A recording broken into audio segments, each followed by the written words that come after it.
Olá, o meu nome é Gisela, eu sou formada em Química, tenho pós-graduação na área de alimentos e atualmente estou fazendo o último ano do curso de nutrição pelo Claretiano. Como eu gosto muito dessa área de alimentos, eu resolvi fazer vários vídeos. Este é sobre carboidrato. Tem a primeira parte e essa daqui é a segunda parte. Espero que gostem. Os temas abordados serão os seguintes: na primeira parte, diferentes carboidratos presentes nos alimentos. Na segunda parte, que é esta, absorção pelo organismo e índice glicêmico. E na terceira parte, utilização dos carboidratos como fonte de energia.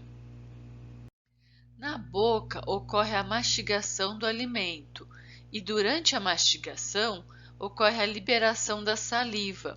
A saliva possui uma enzima chamada amilase salivar, ou pitialina, que ela vai hidrolisar o amido, ou seja, quebrar esta molécula para formar moléculas menores.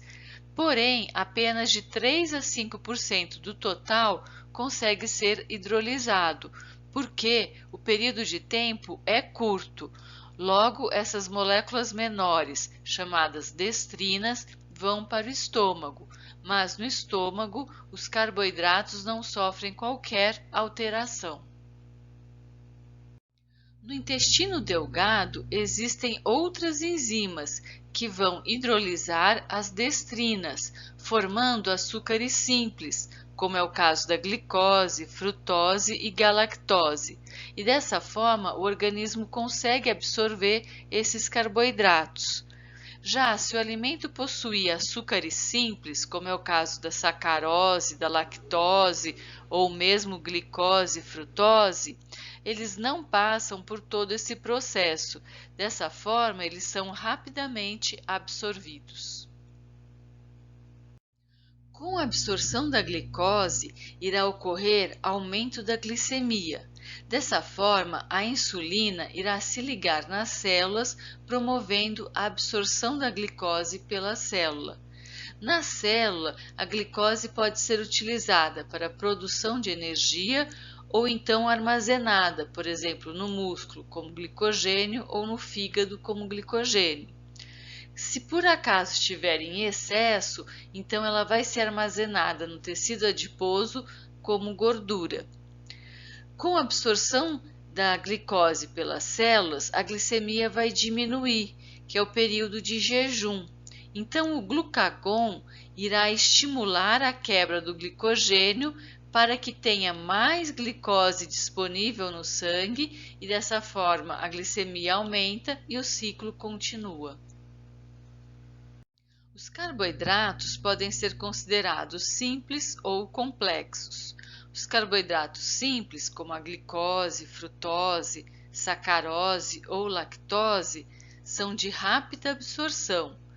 Portanto, os níveis de glicose vão aumentar rapidamente na corrente sanguínea.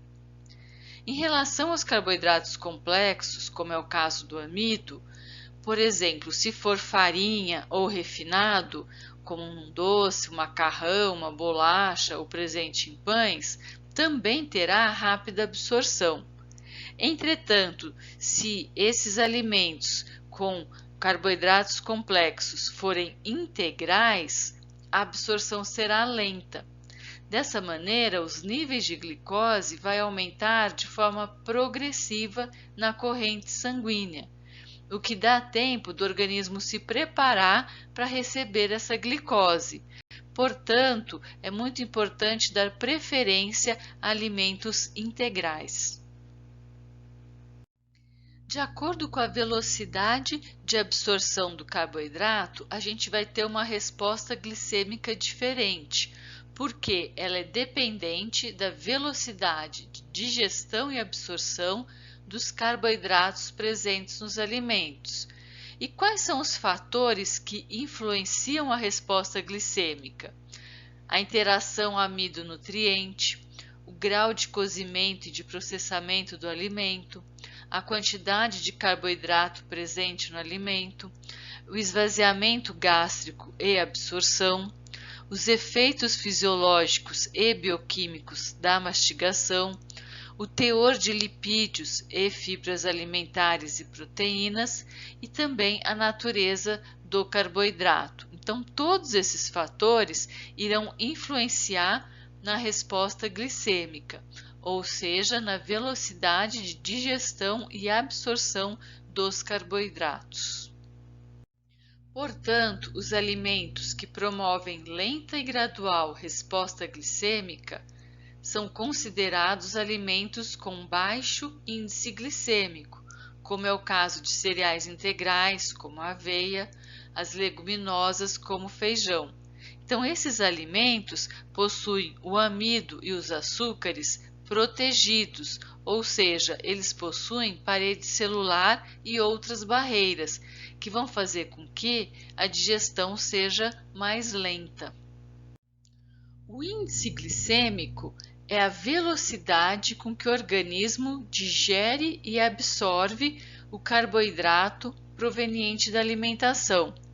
Entretanto, esse índice ele é criticado sob a justificativa de que apresenta pouca utilidade clínica, porque ele avalia o alimento individualmente.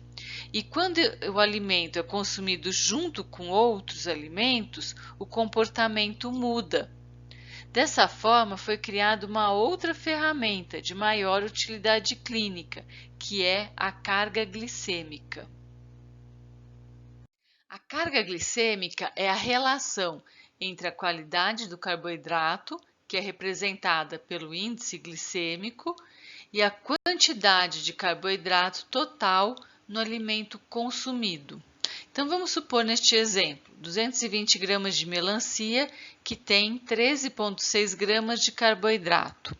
O índice glicêmico é igual a 72, ou seja, índice glicêmico maior ou igual a 70 é considerado alto, portanto, a melancia teria índice glicêmico alto.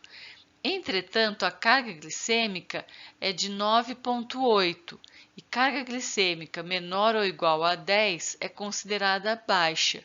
Por que ocorre essa diferença? Porque o índice glicêmico ele não considera a quantidade de alimento consumido. Por isso, a carga glicêmica vai ter maior utilidade clínica, porque ela considera a quantidade de carboidrato total no alimento que foi consumido. Estas tabelas apresentam alimentos com carga glicêmica baixa, média e alta. Os alimentos com carga glicêmica baixa são os mais interessantes para serem consumidos, porque a absorção do carboidrato vai ser lenta. A gente pode observar que, por exemplo, a batata, quando ela é cozida e quando ela é assada, uma porção de mesma quantidade, 150 gramas, vai apresentar diferente carga glicêmica. No caso da batata cozida, é 17 e no caso da batata assada, é 26.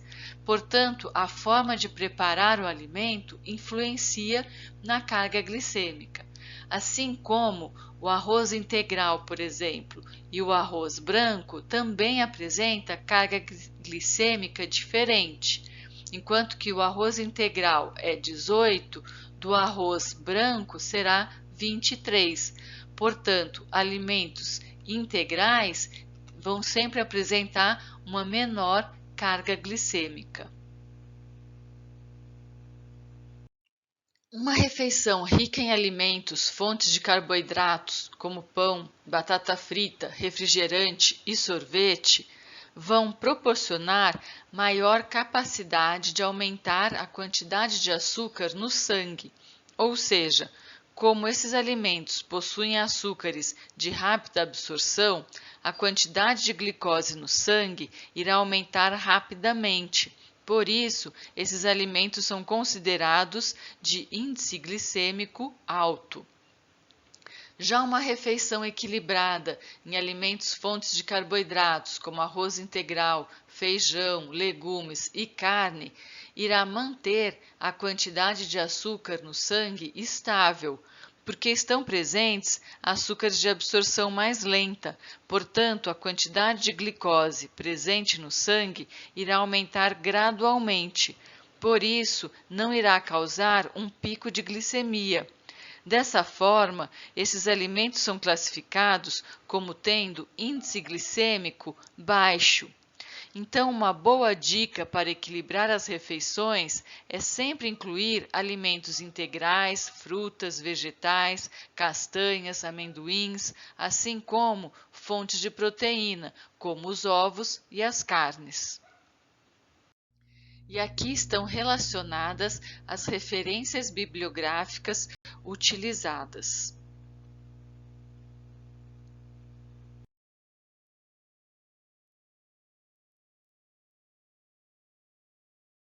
Muito obrigada pela atenção, espero que tenham gostado e até uma próxima.